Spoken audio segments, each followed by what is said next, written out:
panggilan dah tiba untuk kita menghadapi perpisahan bersama guru besar yang kami sayangi. Kami perlu bagi tahu rakan-rakan tentang berita yang sedih ini. Kami nak buat sesuatu yang kami tak pernah buat sebelum ini. Istimewa untuk guru besar yang kami sayangi. Ucapan daripada hati kami kepada beliau. So, Kar nak susun kata banyak benda yang kami nak bagi tahu atas kertas kecil ni.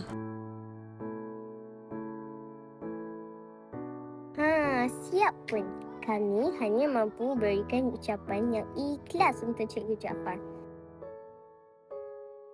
Tempat ni penuh dengan kenangan yang takkan kami lupakan dan semuanya ada kaitan dengan Cikgu Jaafar. Terima kasih, Cikgu.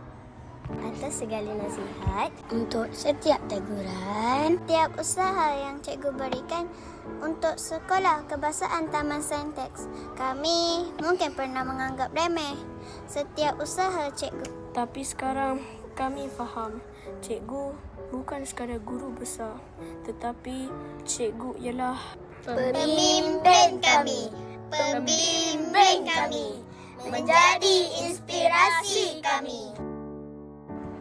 Sekolah ni takkan sama tanpa cikgu dan kami akan merindukan cikgu.